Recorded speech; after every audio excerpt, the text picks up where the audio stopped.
Didn't even get to see the damn... Alright.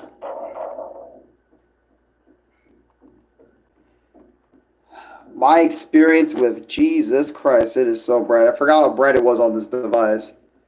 Oh god. How bright my fucking tablet is, unless I zoom in. Super Ghouls and Ghosts. My experience with this game. Oh boy, where do I even fucking begin? Alright, we're gonna do this old school. We're gonna use my tablet today. So for this, my experience, if you're wondering why everything's brighter than usual, because I'm using my tablet, the same device I'm using to vlog. Hey Owen, how you doing? But anyway, so today we're going to be talking about Super Ghouls and Ghosts. And I am going to be completely honest with you. The reason why the thumbnail says what it says on there, the thumbnail says what it says, is because this experience kind of was pointless for me. And why would I say this experience is pointless?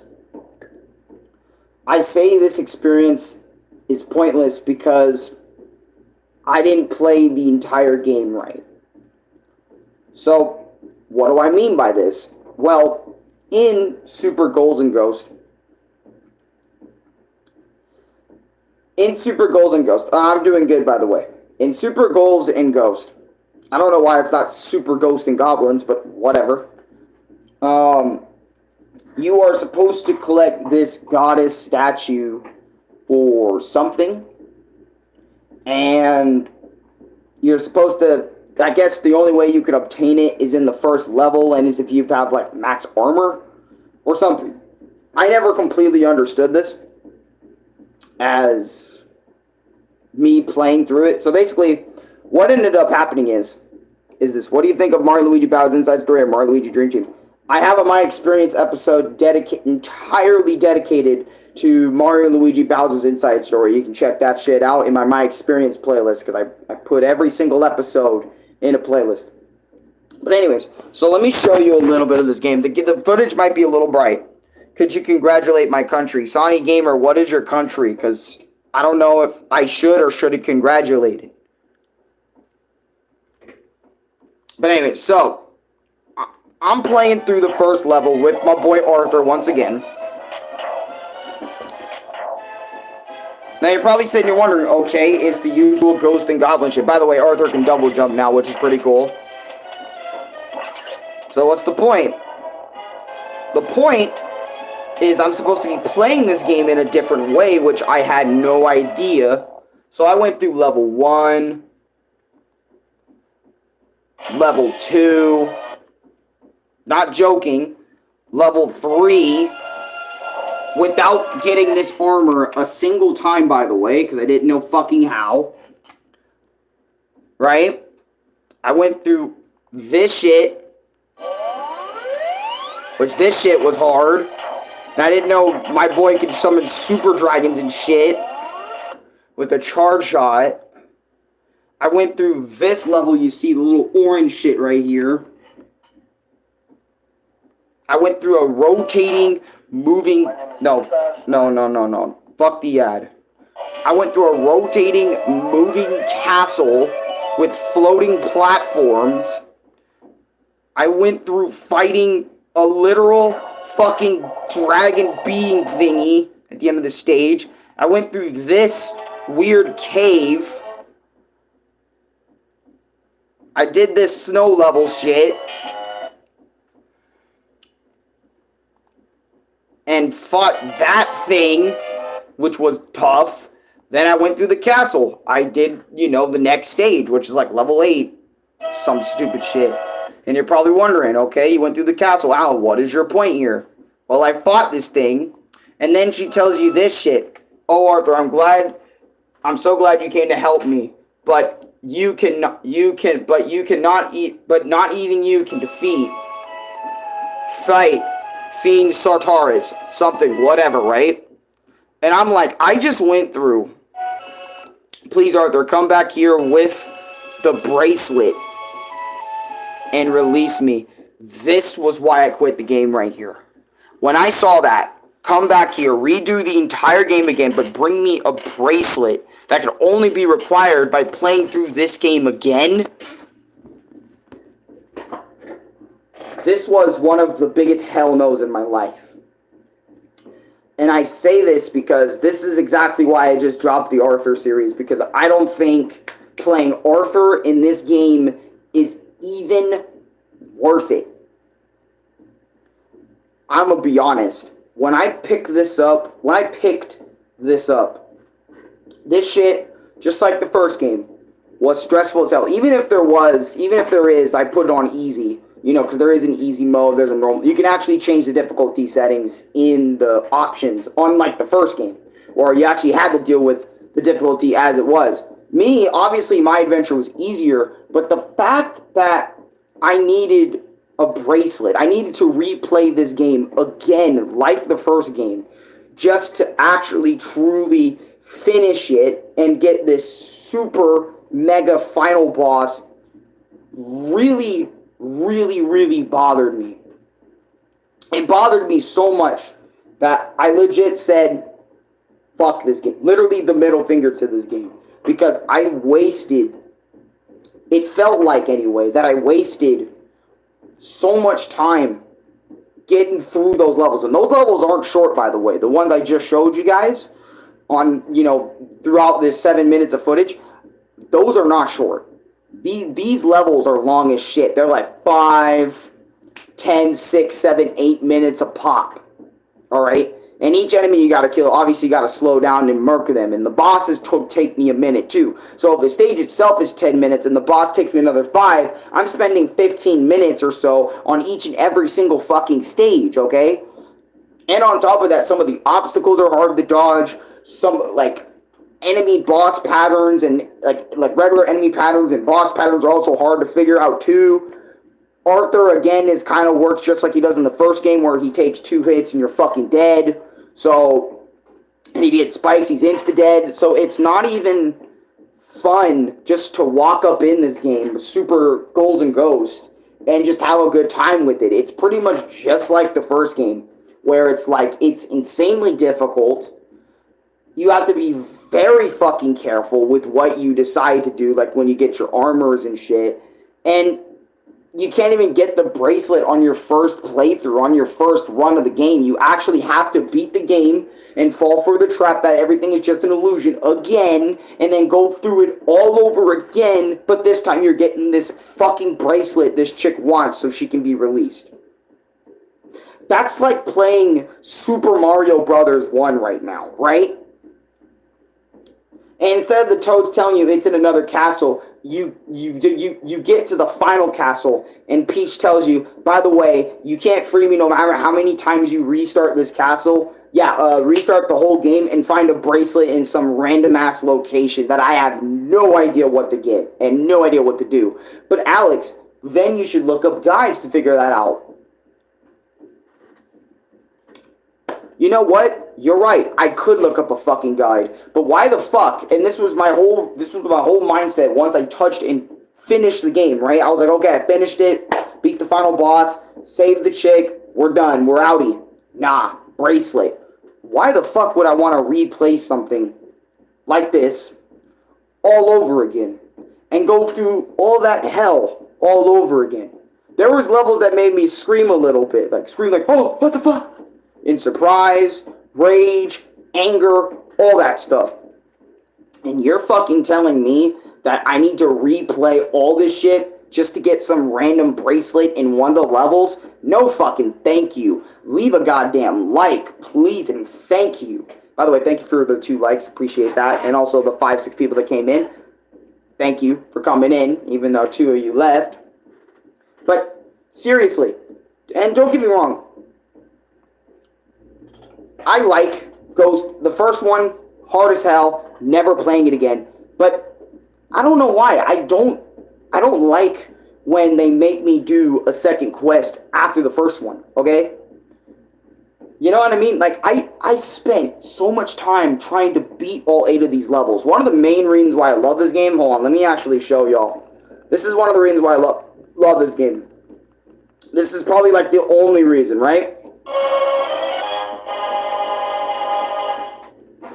Not even gonna lie. That theme right there is literally the reason why I love this game so much. And what kept me going throughout all these stages. This theme. I can't even lie, it sounds fucking epic as all hell. Like, dun, dun, dun, dun, dun, dun. Even after all the hell I went through going through each stage and each of their gimmicks and bullshit. By the way, the level design is great. I want to say, like, it's good, but it's very tough level design, okay? I don't want to sit here and just shit, like, just say, oh, wow, the game's bad because of the bracelet. I mean, yes, I don't want to replay it all, but, like, the levels are good, very good designed, and the music's also pretty alright too. I wouldn't say it's like the best music, but it's definitely more entertaining than the last game, aka if we're talking about the original Ghosts and Goblins. And yes, I know the goalies and like, I don't know, some type of demon game kind of connects into this series, but I'm only playing Ghosts and Goblins, and I'm going to keep it real with y'all. I'm only playing Ghosts and Goblins if Arthur is my main lead, because I do like Arthur a little bit. He's kind of cool, my boy Arthur. But it's like, again, I can't stress this shit enough. Just going back for a bracelet that I don't even know where it is. And yes, I could look up a YouTube guide or a video and actually pass the game up and do that, but to me, I felt like I spent enough time on Super Ghouls and Ghost to the point I feel like I felt like that ending was satisfactory enough to me. Like, I made it to the end. I wanted just one playthrough. Because, to me, I feel like the first playthrough is going to be obviously the most impactful playthrough that you do on a game because, you know, you don't know anything. So it's like your first run through, and then they want you to run through it again for that bracelet. I'm sorry for talking about that bracelet, but that bracelet shit really rubbed me the wrong way, man. It really I got to the end, really rubbed me the wrong way, that bracelet shit. Like, oh, look at that. You need to redo the whole game again and get me a bracelet so you can actually set me free. That would have actually been fantastic to know at the beginning of the fucking game. Get me a bracelet so that way I could fucking be free. And then I will actually, and then, you know what? If I knew if I had to get a bracelet for this bitch and I could possibly have done it in the first playthrough, you know what I would have done? I would have stayed there, scavenger hunted through the levels instead of figuring out going straight to the end like I usually do in Ghosts and Goblins games, because the last Ghosts and Goblins game I played, all you had to do was reach the fucking goal. Kill the enemies that are in your way, reach the goal, you finished it. Right? Well, it doesn't fucking apply here, apparently.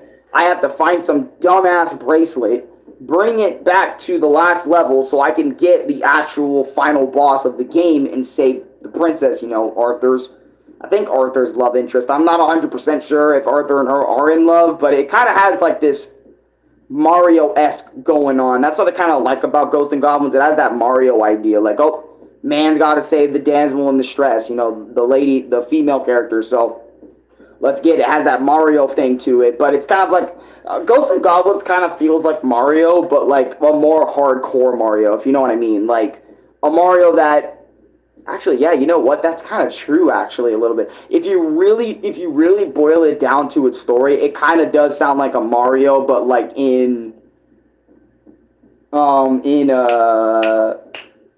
Night Age time. I don't know. I don't know why I'm just now realizing that, but it kind of does feel like that to me. You know, I can't tell you, but it really does sound like that. It really feels like that too, that it's just Mario, but like we're at a nice time. But anyways, let me show you guys like the final boss and stuff, like the replay and all that stuff. Right? So the dude is replaying the game right now with the new armor set, the golden armor and stuff, and you have to find the bracelet over and over and over. I think you got to go through every single level and find the bracelet in each and every single one of the levels, so that way you can come back. And I guess I don't understand it too well, but and that's why it bothers me so much, is I have to redo all the levels again, refight all the bosses again. But then we get to this. God damn it. Fucking ad. Classical ad. But then we get to this. 7E. What the fuck?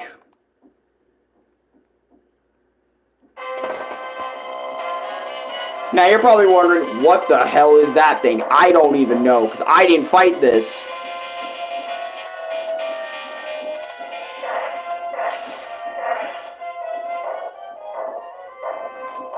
Right?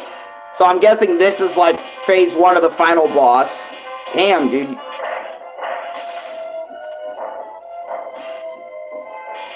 And I'm not sure if this is like the only way you could damage him. But look at this shit. Like if you find the bracelet, this is the dude that's Arthur has to deal with. He's huge as fuck compared to Arthur. Because Arthur's a small dude.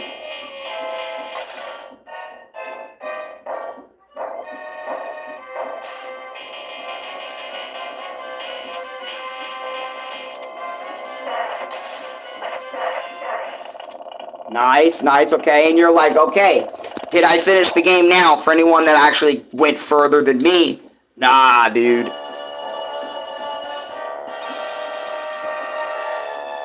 Oh, that is it? I thought you fought some fucking dragon thing. But she's like, I'm free, thank you, Arthur, for saving me type shit. Oh, shit. No one ever imagined that the princess bracelet was such a powerful, magical weapon. Even the princess herself was wearing it. So she was wearing it the whole time. As ordinary jewelry, unaware. Okay, we got it.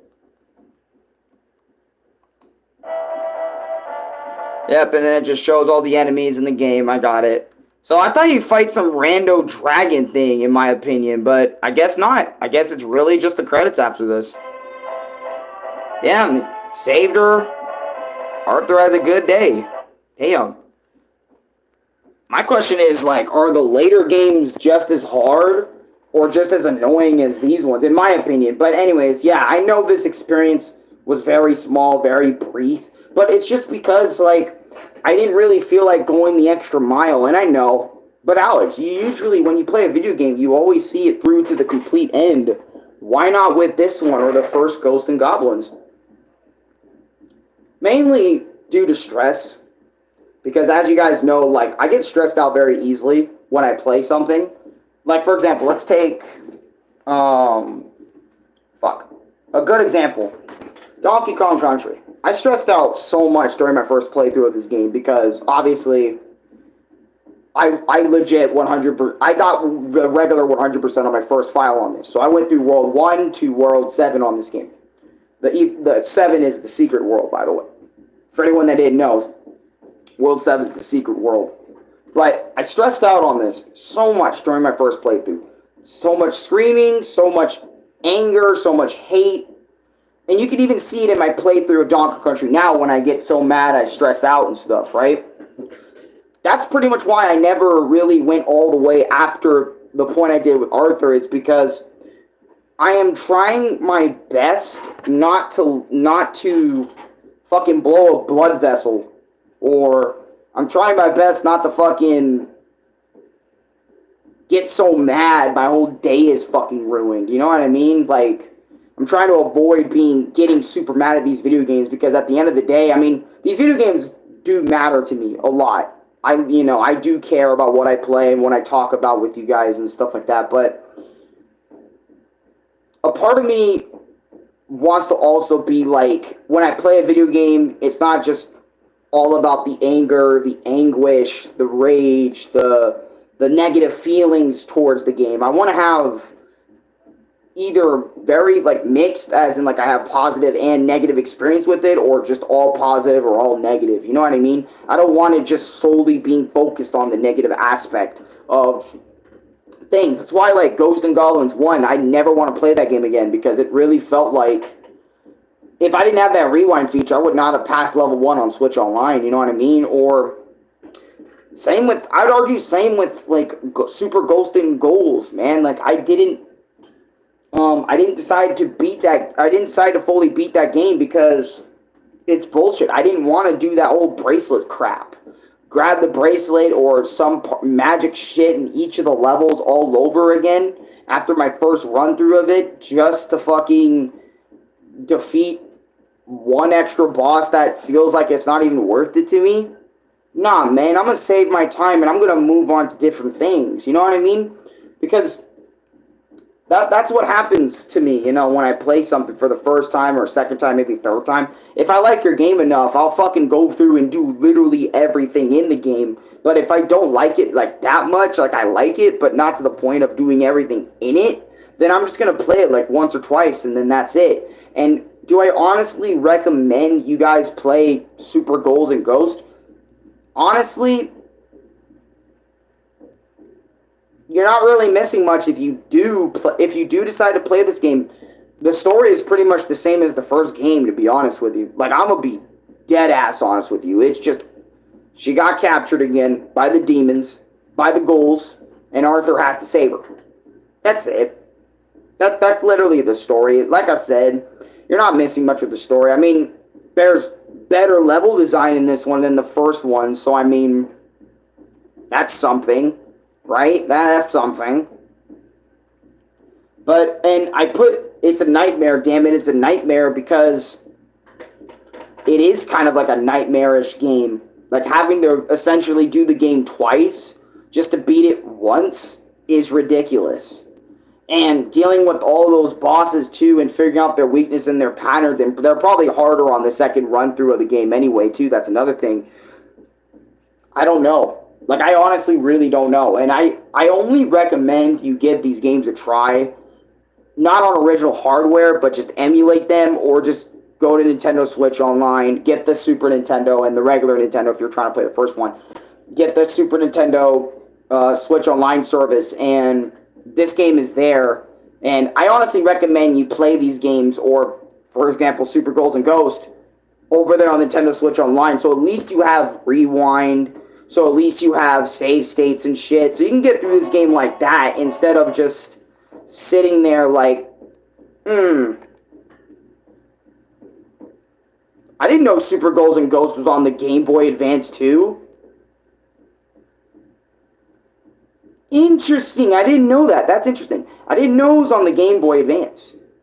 Super Ghouls and Ghosts. I think they did a lot more than the Super NES version, because I'm doing my experience came from the Super Nintendo version of the game. But again, with all seriousness, I don't think I can really recommend this game to absolutely everybody. I think I can only recommend this game to people that are looking for really hard games, you know, with like really hard 2D platformers, you know what I mean? Like, not like Donkey. Well, I mean, this game can be really, depending on the difficulty you put it, because if you put on easy, it's still, even on easy, it's still fucking hard because you're navigating through the stage, and sometimes the stage itself and the enemy placement is still kind of dickish in this game. So even on whatever difficulty setting you put it, it's still kind of a hard game in my opinion, because I'm not used to Super Ghosts and Goblins. I've not been playing it for years, you know. I only am just now getting into it since the last video we made about it, you know what I mean? So I'm very noobish at the game, and I get it.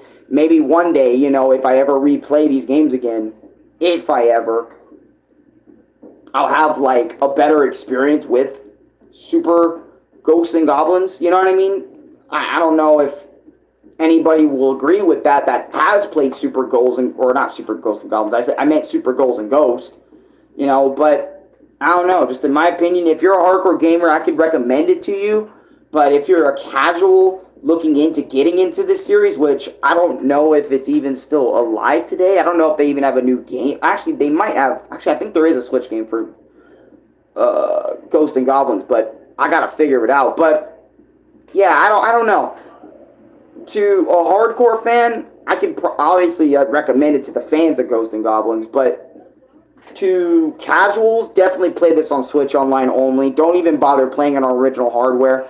And I can't tell you how much money it's going to cost if you play it on official hardware, you know, by finding scalpers that have the game and you know what I mean? I can't tell you the price or anything like that, but yeah, that's my opinion on this game. It's okay.